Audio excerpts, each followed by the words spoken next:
This is Geology 100 Natural Disasters Online. I'm Scott Nowicki, and this is Lecture 2, Part 2. In order to have an earthquake, there must be a fault. Faults are the fractures in the earth along which movement occurs that generates the vibrations that we know as earthquakes. So here is an aerial view of a fault in central Nevada, where there is an obvious offset between the rocks on one side of the fault and the rocks on the other side of the fault. There are three types of faults that we're going to deal with. We're going to go over them briefly here, but we'll deal with them in a few different ways. To begin with, we have normal faults that generate movement between two blocks as a function of tension. So as these blocks pull apart, one slides down relative to the other, and we have a simple little animation that will show us that. So there is a normal fault. Originally these two blocks are lined up, and this fault is not quite vertical. It's at some angle, and one block slides down relative to that other block. So you can see that the block on the left slid down because there is this tension that pulled apart these two surfaces. Now the second one is a reverse fault. It's the opposite of that. That same two blocks get squeezed, and when they get squeezed, the upper block, or the block on the left, gets slid up that fault face. And then finally, we have these transform faults, where rather than moving up or down, it is this lateral relative movement. We define these as either right hand or left hand strike slip or transform faults. So we're dealing with three different types of faults that are really a function of three different types of pressures: tension, compression, and then this shear force. Each one produces a different relative offset, so that when we look at rocks after they've moved, we can sense the type of movement that occurred during that earthquake. When we look around the planet, there are different places where we can see these different forces working. There are places such as in the middle of these oceanic ridges where there is tension, and as tension pulls these blocks apart, we get certain kinds of faults. We tend to get normal looking faults. And at the same time, there are places within the continent where tension is pulling these blocks apart, and again we get these series of normal faults. There are also places within the crust where compression is occurring, such as along subduction zones, where the oceanic crust is getting pushed into continental crust, and in that place there are these convergent compressional zones. And then there are these places where there is transform plate movement, and it's typically an offset between one kind of force on one side and another force on the other side. So we get these transform boundaries and transform faults in places where there are these shear or offset forces that are acting upon each other. When we look for faults, they tend to occur where stresses have deformed the crust to some degree. And really that's the key. Today, if we're looking for earthquakes, they occur in places where these large-scale tectonic forces are stressing the crust. If we look at a global map, we can define specific locations where earthquakes do occur and are of course likely to occur in the future. What this is really showing us are the plate boundaries. They are this subduction or the convergent plate boundaries, divergent plate boundaries along these mid-oceanic ridges, and in smaller scales we can see transform plate boundaries such as what occurs down in Southern California along the San Andreas Fault, and in offsets within the mid-oceanic ridges. When we look at the total distribution of seismicity, we tend to see that there are lots and lots of little events. Each circle or each point on here represents an earthquake, and you can see that the vast majority of the earthquakes that occur on the planet are very small magnitudes 1s and 2s. They are all these little purple dots. And then these larger earthquakes, though they are visible, we can see these big circles on here, they tend to be less common, but more likely they're associated with these subduction zones. One plate is being subducted underneath the other. When we look for how often these things occur, there is a pretty good relationship between the magnitude of an earthquake and how often it occurs. Magnitudes 8s and above, these really violent earthquakes, they tend to not really happen all that often. Maybe once a year, maybe not even every year we get these earthquakes. But then magnitude 7s to 8s, we can have as many as 15 per year.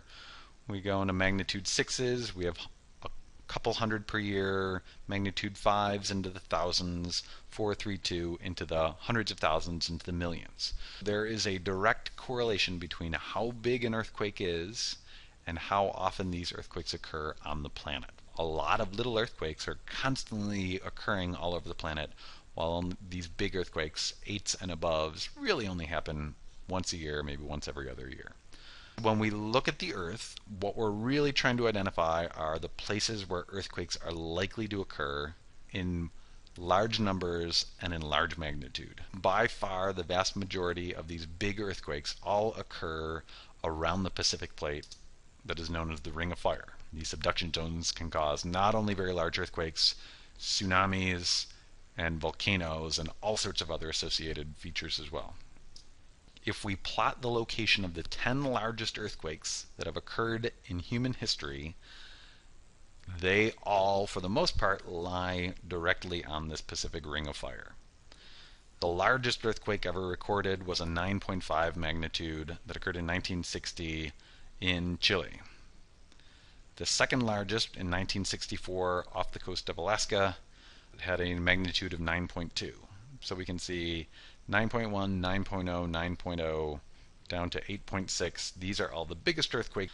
A few of them have occurred recently, such as this 9.0 that occurred in 2011 off the coast of Japan that generated a gigantic tsunami, caused all sorts of devastation in Japan. Another event that you may remember is this 2004 earthquake that occurred off the coast of Sumatra that generated a gigantic tsunami that killed hundreds of thousands of people in the region. When we look at a map of the United States, there isn't an even distribution of earthquakes across the country. There are certainly areas that show way more seismicity than other areas, and for the most part, it's a western U.S. versus an eastern U.S.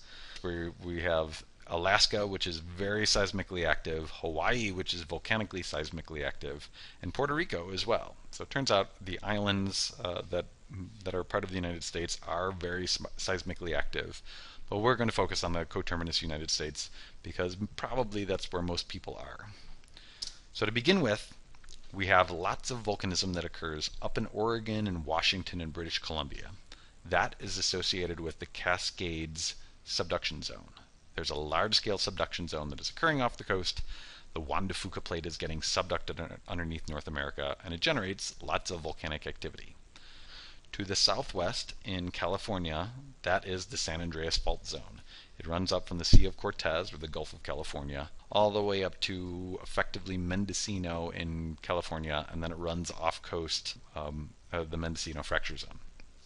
There are also other seismically active areas within the west, such as almost the entire state of Nevada. That's the Basin and Range tectonic activity that is occurring there.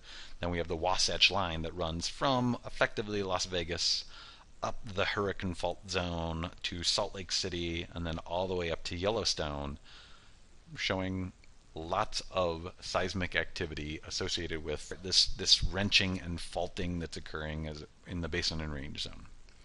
Now in the eastern United States, or in the Midwest through the east, there are a couple of different regions that we need to focus on. One is the New Madrid seismic zone. This is actually the source of the largest earthquake recorded in the United States. In 1811 and 1812, extremely large earthquakes hit the region and completely destroyed cities and towns that were around at the time. Luckily, in the early 1800s, there weren't that many people around. But this is probably one of the most hazardous regions we have in the United States because it can generate these large-scale earthquakes, but people are not aware of it because of the fact that it's not on the Pacific Ring of Fire. It's this isolated region that kind of acts very sporadically when we're looking at these large-scale earthquakes. And then up in the Northeast, there are actually a decent number of earthquakes that can occur. They tend to be not that big. Those are mostly associated with the fact that 20,000 years ago, there was lots of glacial ice that was sitting on the region, and in a relatively short period of time it melted and unloaded the crust. So we have these rebound associated earthquakes that are small scale movements in cold crust that are generating a small amount of shaking as the crust rebounds to its original location. Using this information, we can actually map out the probability of events to occur in the future. So simply using the past as key, we're going to project into the future. To begin with, there's the New Madrid seismic zone. We know that an earthquake is likely because we have seen them in the past.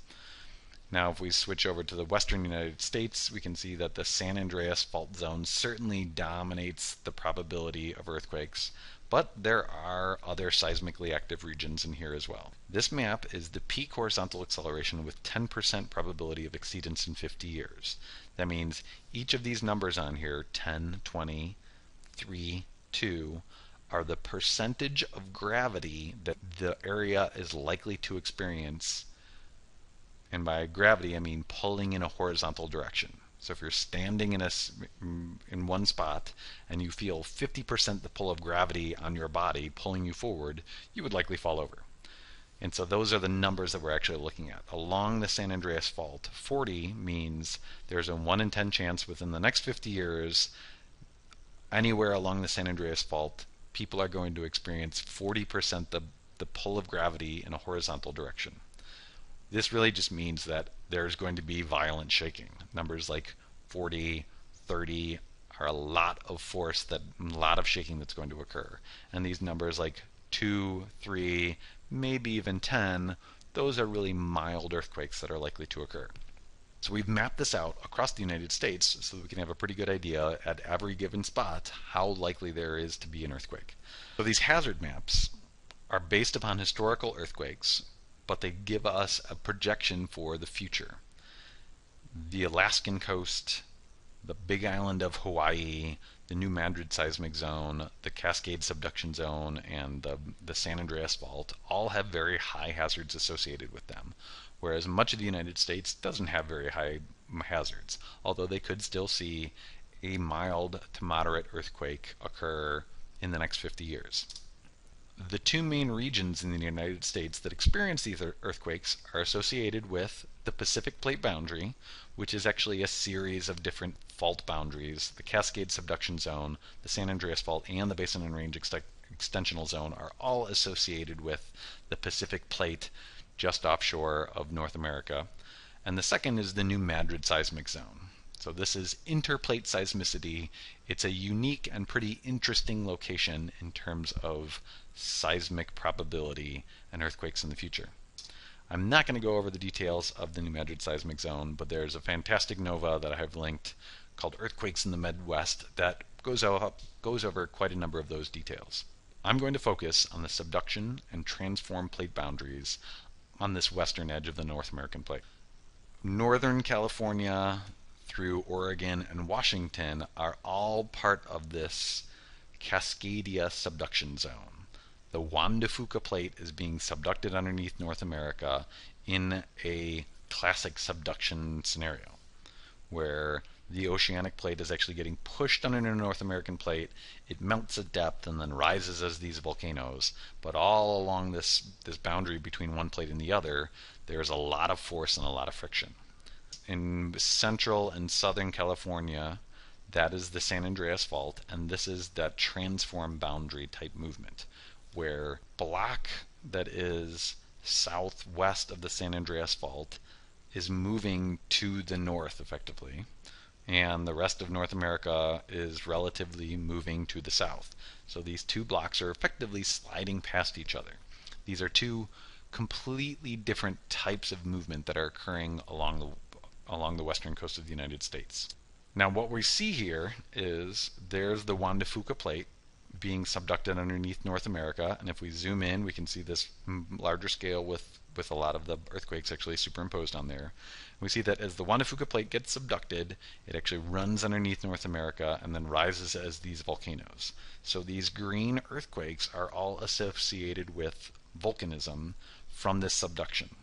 And then offshore, especially in these small-scale transform boundaries, we see lots of friction-based kind of tectonic earthquakes. As subduction occurs, it certainly grinds these two plates past each other, but it also contributes to volcanism that rises as these volcanoes inland.